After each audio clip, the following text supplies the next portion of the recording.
नमस्कार, स्वागत है आपका हमारे यूट्यूब चैनल में।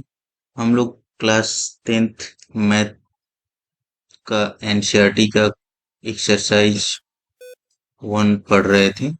उसके अंतर्गत मैं 2 सवालों को डिस्कस कर चुका हूँ। अब हम लोग तीसरा क्वेश्चन पढ़ेंगे। इससे पहले एक इंफॉर्मेशन है। क्लास 10th का कई सारे चैप्टर के जो मैराथन क्लास हैं वह हमारे चैनल पे पड़े हुए हैं, उसको भी आप लोग देख करके बढ़िया से कॉन्सेप्ट अपना तैयार कर सकते हैं पहले ही। और आने वाले दिनों में मैं एक एक करके सभी चैप्टर को डिस्कस करूंगा। पहले हम लोग इसके अंतर्गत एनसीईआरटी को सॉल्व करेंगे और कॉन्सेप्ट को देखेंगे। उसके बाद से जब यह एनसीईआरटी कंप्लीट हो जाएगा तो कंपटीशन एग्जामों के लिए भी कॉन्सेप्ट प्लस क्वेश्चन हम लोग देखेंगे। चलिए वीडियो को स्टार्ट करते हैं। तो आज एक्सरसाइज 1 का तीसरा क्वेश्चन है। अभाज्य गुणनखंड विधि द्वारा निम्नलिखित पूर्णांकों के एचसीएफ और एलसीएम ज्ञात कीजिए। अभाज्य गुणनखंड विधि कल बताया था मैं। एचसीएफ क्या होगा और एलसीएम क्या होगा, ठीक है, कैसे निकालेंगे हम लोग। तो एचसीएफ क्या होता है, तो जो उभयनिष्ठ अभाज्य गुणनखंड होते हैं उनमें जो है मिनिमम पावर, जो इनका सबसे कम पावर होता है उनके गुणनफल को लेते हैं। और एलसीएम क्या होता है, जो कॉमन होते हैं उसमें जो अधिकतम पावर होता है उनके गुणनफल को लेते हैं एलसीएम में। ठीक है, चलिए अब पहला क्वेश्चन देखते हैं हम लोग। तो 12 को अगर फैक्टराइज करें हम लोग तो क्या हो जाएगा, 2 इंटू 3, या इसको लिख सकते हैं 2 to the power 2 into 3 to the power 1, या 3 बस रहने दीजिए। ठीक है, यहाँ पे देखिए यह 2 भी अभाज्य है, 3 भी अभाज्य है। अभाज्य संख्याओं को हम बताए थे 2, 3, 5, 7, 11, ऐसे करके ये सब क्या है, अभाज्य संख्याएं हैं। सबसे छोटी अभाज्य संख्या कौन है, 2 होती है। ठीक है, अब उसके बाद से 15 को अगर हम लोग देखें तो 15 का क्या हो जाएगा, 3 into 5। 21 का क्या हो जाएगा, 3 into 7। ठीक है, तो इसका एचसीएफ क्या हो जाएगा, एचसीएफ होता है कि उभयनिष्ठ, मतलब जो कॉमन सब में हो अभाज्य संख्या, उनमें जो मिनिमम पावर हो उसको लेते हैं। जैसे इसमें 2 है तो क्या इन दोनों में भी 2 है, नहीं, इन दोनों में 2 नहीं है। ठीक है, यहाँ पे देखिए, यहाँ पे, यहाँ 2 to the power 2 है, इसमें 2 है, नहीं है। यहाँ पे 3 है, इन सब में 3 है, बिल्कुल है। तो 3 में अगर पावर अधिक रहे तो भी कौन सा पावर लेना है, मिनिमम पावर को लेना है। ठीक है, तो मिनिमम पावर या एक ही पावर है सब में, तो यहाँ पे क्या हो जाएगा, एचसीएफ इसका 3 हो जाएगा। ठीक है, इसके अलावा या 5 है इसमें तो बाकी सब में नहीं 5 है, यहाँ 7 है तो बाकी सब में नहीं 7 है, तो इसलिए और को नहीं देखना है। यह देखना है तीनों में सेम कौन है, उसमें से मिनिमम पावर का गुणनफल लेना है। एलसीएम क्या हो जाएगा, एलसीएम के लिए क्या करना है, जो भी कॉमन होगा उसमें मैक्सिमम पावर लेना है। ठीक है, जैसे यहाँ पे 2 है तो इनमें जो है 2 नहीं है इन दोनों में, लेकिन बनाने के लिए ऐसे करके 2 बनाया जा सकता है, 2 to the power 0। ठीक है, तो इसमें जो है मैक्सिमम पावर किसका होगा, या 2 to the power 2 का। तो यहाँ पे हमने 2 to the power 2 ले लिया। फिर यहाँ पे 3 to the power 1 है, इनमें क्या है, इनमें भी 3 to the power 1 है, तो कोई दिक्कत नहीं है, मैक्सिमम पावर यही होगा। फिर उसके बाद से इसमें तो कुछ भी नहीं है, अब इसमें 5 है, इन सब में 5 है क्या, नहीं है, तो यहाँ 5 to the power 1 होगा। अगर इसमें बनाना चाहें हम लोग तो लिख सकते हैं क्या, 5 to the power 0 लिख सकते हैं। ऐसे ही यहाँ पे भी क्या, 5 to the power 0 लिख सकते हैं, क्योंकि इसका वैल्यू 1 होता है। तो इनमें जो मैक्सिमम पावर होगा वह क्या होगा, 5 to the power 1 का। 5 to the power 1 ले लिया मैंने। यहाँ पे देखिए, यहाँ पे 7 है, इसमें और इसमें 7 नहीं है, इसमें और इसमें 7 नहीं है, तो 7 to the power 0 लिख सकते हैं। तो इसलिए यह जो है 7 का पावर 1 रहेगा, तो यह आ जाएगा। यह जो है हम समझाने के लिए बोले हैं कि 0 लिख सकते हैं, 5 to the power 0। ठीक है, तो ऐसा समझाने के लिए मैं बोल रहा हूँ, ये लिखना नहीं है। ठीक है, समझ लेना है कि मैक्सिमम पावर कितना होगा। ठीक है, ऐसे करके एलसीएम निकाला जाएगा। तो एलसीएम क्या हो जाएगा यहाँ? यहाँ पे हो जाएगा 20, 4 और 5 का गुणा करें तो 20, और यहाँ 21, 21 दूना 42। यह जो है एलसीएम हो जाएगा इसका। ठीक है, एचसीएफ यह हो जाएगा। नेक्स्ट जो है अगला क्वेश्चन देखते हैं। तो 17 का अगर हम लोग गुणनखंड करें तो क्या हो जाएगा? 17 × 17 होगा। ठीक है, तो 1 को लिखिए या ना लिखिए, कोई दिक्कत नहीं। नेक्स्ट जो है 23 का, 23 का तो 23 ही होगा। 29 का भी देखें तो 29 ही होगा। तो एचसीएफ क्या हो जाएगा? एचसीएफ, तो तीनों में जो कॉमन हो उसका लोएस्ट पावर लेना है, उनका गुणनखंड ले लेना है। तो तीनों में कॉमन तो कुछ भी नहीं है, लेकिन जब कोई कॉमन नहीं रहता तो हम लोग क्या कहते हैं कि वन कॉमन ले लेते हैं। तो एचसीएफ इसका क्या हो जाएगा? 1। और एलसीएम क्या होगा? एलसीएम हो जाएगा, तीनों में जो कॉमन होगा उसका मैक्सिमम पावर लेना है। तो तीनों में कोई भी कॉमन नहीं है, तो जो बचे उन्हीं को क्या करिए, लिख लीजिए। ठीक है, अब इसी को कैलकुलेट कर लेंगे, वही क्या हो जाएगा, आंसर हो जाएगा। यह अगर कैलकुलेट करेंगे हम लोग तो कितना मिलेगा? 11,339। ठीक है, यह आंसर हो जाएगा, एलसीएम होगा इसका। नेक्स्ट जो है अगला क्वेश्चन देखते हैं। 8 का फैक्टर क्या क्या होंगे? तो यह हो जाएगा 2 to the power 3। फिर उसके बाद से 9 का क्या होगा? 3 × 3, 3 का स्क्वायर। 25 का क्या होगा? 5 × 5, 5 का स्क्वायर। एचसीएफ क्या हो जाएगा?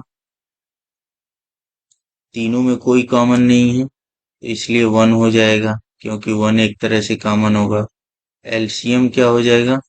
तीनों में कोई कॉमन नहीं है, तो सेम उतार दीजिए। 2 to the power 3, 3 square × 5 square. ठीक है, जो कॉमन होता है उसका मैक्सिमम पावर लेते हैं। ऐसा ऐसा क्यों उतारा गया है तो वह मैं समझाया था। यहाँ 2 to the power 3 है, यहाँ पे 2 to the power 0 लिख सकते हैं, यहाँ पे 2 to the power 0 लिख सकते हैं। अब तीनों में मैक्सिमम पावर किसका है? इसका है, तो यही लिख लेंगे। ऐसे ही 3 स्क्वायर है, तो इसका भी सेम प्रोसेस यूज करेंगे। यहाँ पे 3 to the power 0, यहाँ पे 3 to the power 0 करेंगे, तो यह यहाँ से मिल जाएगा हमें मैक्सिमम पावर वाला। ऐसे ही 5 स्क्वायर भी। ठीक है, यह लिखना नहीं है, बस अभाज्य गुणनखंड वाले नियम का यूज कर लेना है ऐसे करके। ठीक है, अब उसके बाद से इसको मल्टीप्लाई करेंगे तो कितना आंसर आएगा? यह हो जाएगा 00, तो यहाँ से मिलेगा ही, क्योंकि 5 दूना 5 दूना, और यह 9 दूना 18, नियर अबाउट 1800 आएगा। यह 1800 मिल जाएगा। यह क्यों बता रहा हूँ? क्योंकि एग्जाम में पूछ देता है कि अभाज्य गुणनखंड विधि से एचसीएफ और एलसीएम निकालने के लिए। ठीक है, तो अभाज्य गुणनखंड विधि को जानते रहेंगे आप लोग तभी कर पाएंगे। अदरवाइज नॉर्मली तो कई सारे तरीके हैं एलसीएम और एचसीएफ निकालने के लिए, तो उनका यूज कर सकते हैं, लेकिन एग्जाम में पर्टिकुलर नाम से पूछ देता है कि अभाज्य गुणनखंड विधि का यूज करना है। ठीक है, अब नेक्स्ट है क्वेश्चन नंबर 4। एचसीएफ दिया है 306 और 657 का 9 है। एलसीएम इसका पूछ रहा है कि क्या होगा। ठीक है, तो हम लोग जानते हैं एचसीएफ गुणे एलसीएम किसका? दो संख्याओं के लिए है यह। ठीक है, क्या होगा? दो संख्याओं या दोनों संख्याओं का गुणनफल। ठीक है, एचसीएफ और एलसीएम इक्वल टू क्या होता है फार्मूला? दोनों संख्याओं का गुणनफल।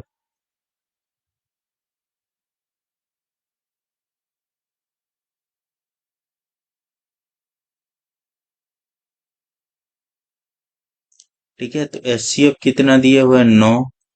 एलसीएम हमें निकालना है, और पहली संख्या 306 गुणे दूसरी संख्या 657।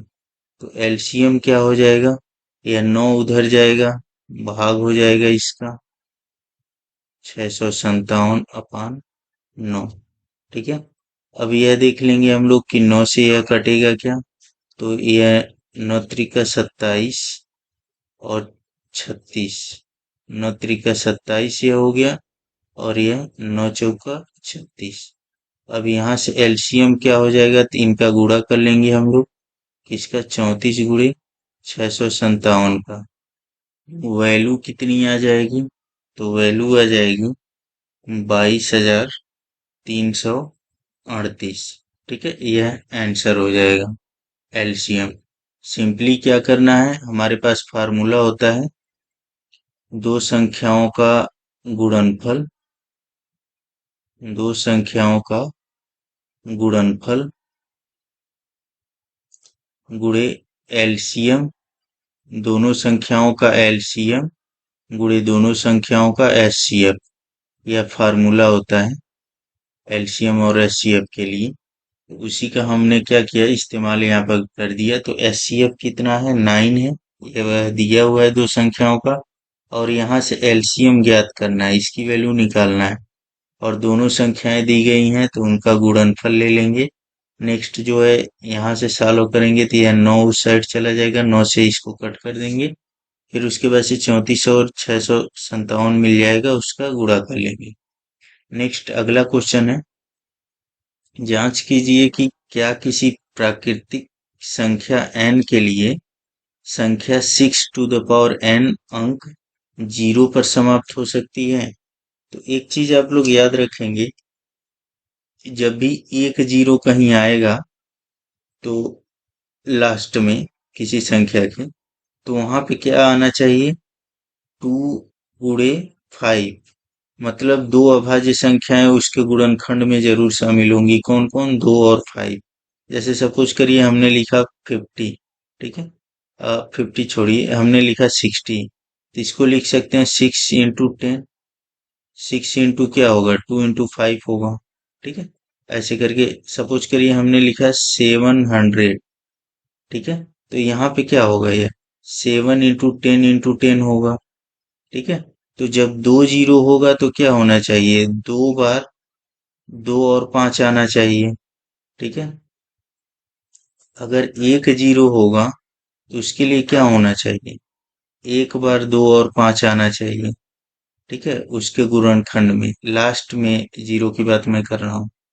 तो अगर एक जीरो होगा लास्ट में, तो एक बार 2 और 5 अभाज्य गुणनखंड के तौर पे आना चाहिए।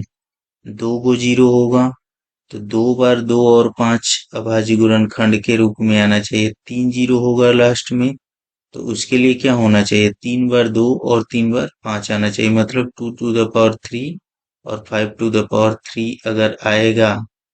ठीक है, इसके अलावा और हो सकता है, लेकिन इतना तो कम से कम होगा, तभी तीन जीरो होंगे। ऐसे ही एक जीरो के लिए कम से कम 2 मिलना चाहिए और 5 मिलना चाहिए अभाज्य गुणनखंड के तौर पे। पावर जो भी हो, इसका पावर 4 हो कोई दिक्कत नहीं, लेकिन एक बार 2 और एक बार 5 अगर रहता है तो एक जीरो मिलेगा। ठीक है, यहाँ दो एक बार है, अगर पावर सपोज करिए 5 पर 4 है, तो भी यहाँ पे दो एक ही बार है, तो इसलिए एक जीरो मिलेगा। ठीक है, तो इसी कॉन्सेप्ट का हम लोग यूज करेंगे। अभाज्य गुणनखंड का यही एक बढ़िया सा बेनिफिट है यह, कि किसी संख्या के लास्ट में जीरो आएगा या नहीं, इससे करके क्या करते हैं हम लोग, चेक कर लेते हैं। चलिए देखते हैं। तो जैसे 6 टू द पावर n है, ठीक है, तो इसमें जो है, इसमें 6 टू द पावर n में, इसको सेंटेंस के तौर पे हम लिख ले रहे हैं, 6 टू द पावर n में अंक जीरो आने के लिए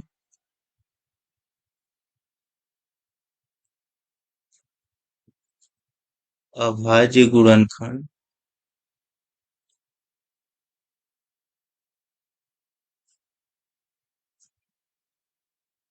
में कम से कम, कम से कम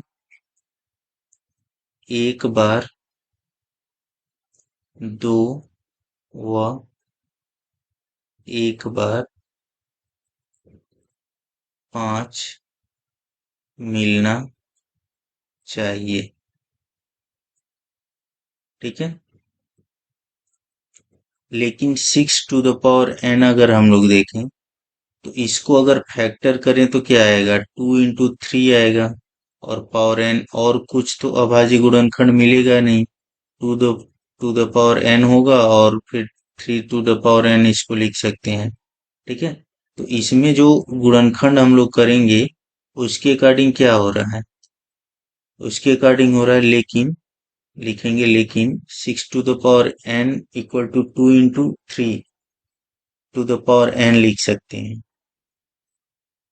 लेकिन 6 टू द पावर n में दो अभाज्य गुणनखंड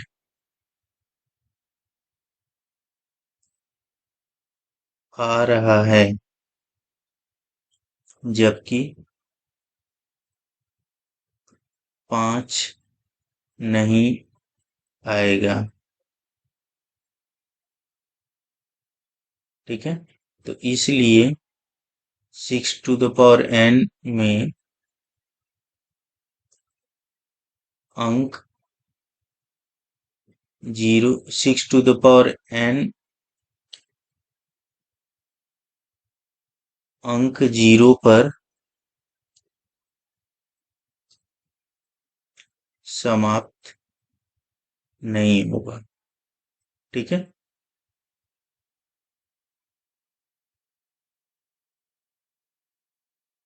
तो यह कंसेप्ट है कि अगर हम लोग गुणनखंड करें उसमें 2 और 5 एक बार अगर आ जाए, ठीक है, गुणनखंड अगर हम लोग करते हैं कोई भी संख्या हो उसमें 2 और 5 एक बार आ जाए, इसका मतलब लास्ट में एक जीरो मिलेगा।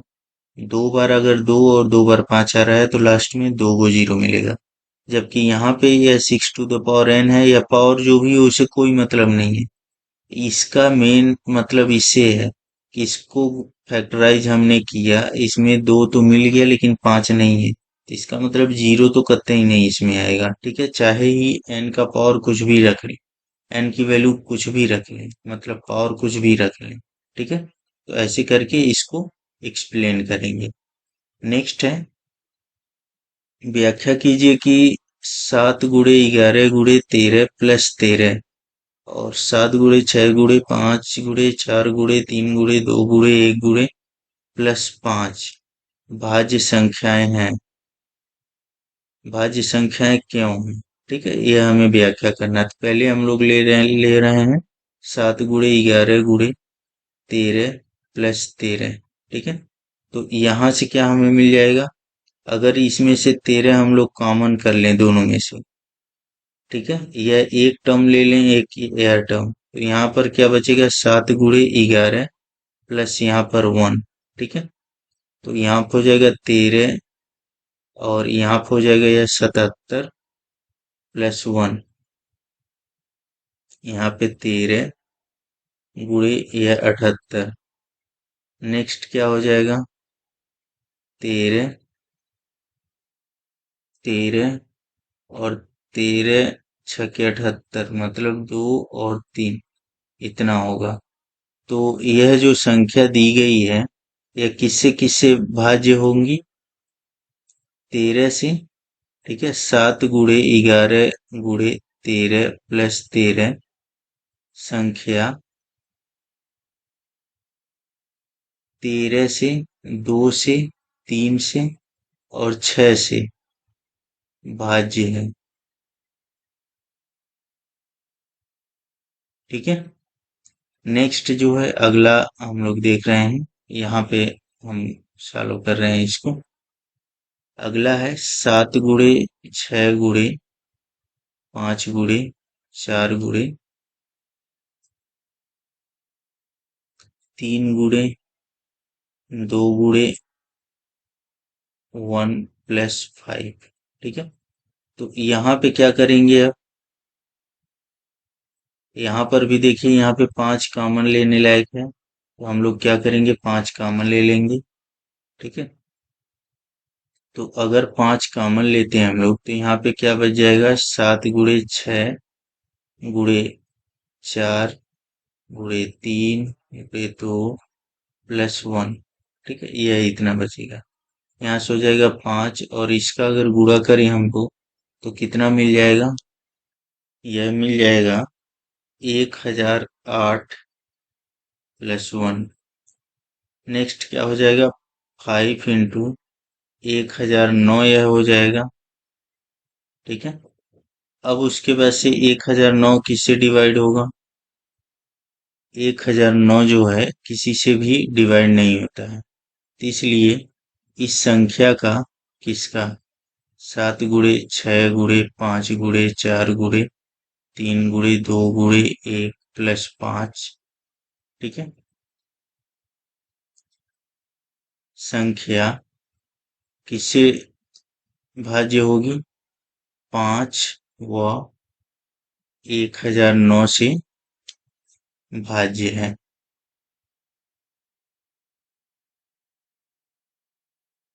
ठीक है, यह एक अभाज्य संख्या नहीं है, 5 और 1009 से भाज्य है।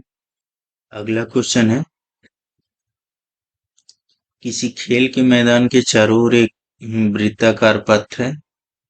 सोनिया को 18 मिनट लगते हैं, जबकि इसी मैदान का एक चक्कर लगाने में रवि को 12 मिनट लगते हैं। मान लीजिए वह दोनों जो है एक ही स्थान और एक ही समय पर चलना प्रारंभ करके एक ही दिशा में चलते हैं, कितने समय बाद पुनः प्रारंभिक स्थान पर मिलेंगे। ठीक है, तो कोई वृत्ताकार पथ है ऐसे करके, सपोज करिए दोनों जो हैं यहाँ से चलना स्टार्ट कर रहे हैं, तो एक को 18 मिनट लग रहा है, एक को 12 मिनट।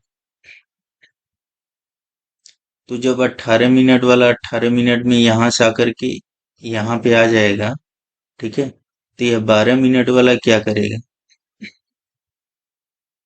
12 मिनट वाला एक चक्कर तो 12 मिनट में यहाँ पर आ गया, और 6 मिनट जो बचेगा उसमें कहाँ वह आ जाएगा, वह यहाँ पर आ जाएगा।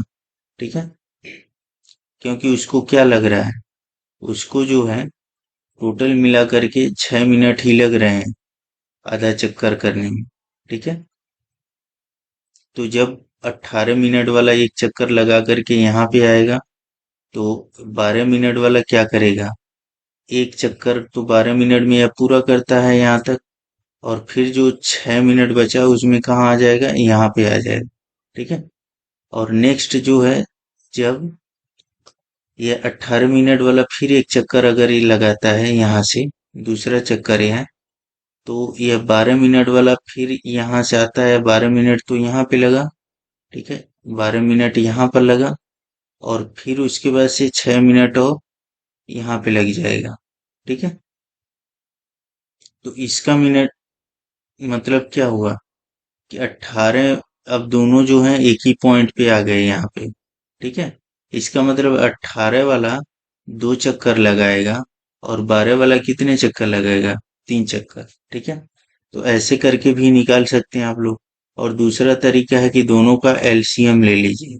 ठीक है, दोनों का एलसीएम अगर ले लेते हैं हम लोग, तो जो एलसीएम आएगा वही क्या हो जाएगा, दोनों का समय हो जाएगा कि कितने समय बाद दोनों मिलते हैं। तो एलसीएम ऑफ किसका, 18 और 12 का।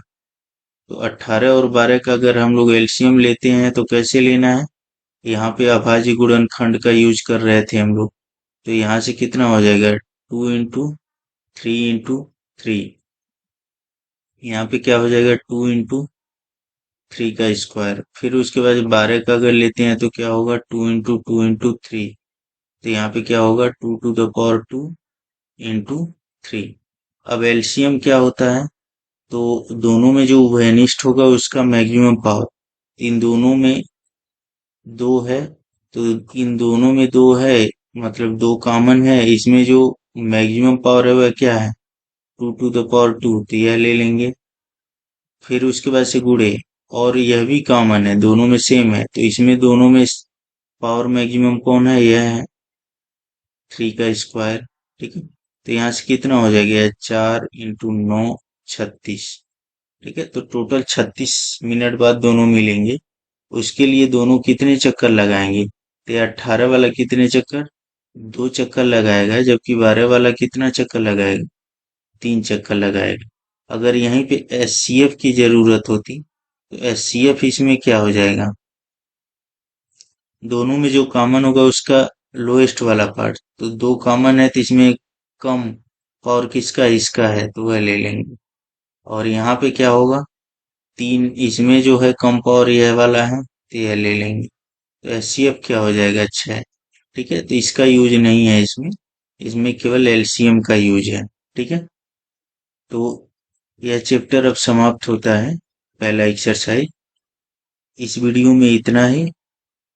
इसके अलावा फिर से एक इंफॉर्मेशन है कि हमारे जो है क्लास 10th के कुछ मैराथन चैप्टर इस चैनल पे पड़े हुए हैं, उसको आप लोग देख करके सीख सकते हैं कॉन्सेप्ट वगैरह। वीडियो को आप लोग ज़्यादा से ज़्यादा लाइक करें, शेयर करें और चैनल को सब्सक्राइब कर लें, अपने फ्रेंडों को भी अवगत कराएं इसके बारे में। धन्यवाद।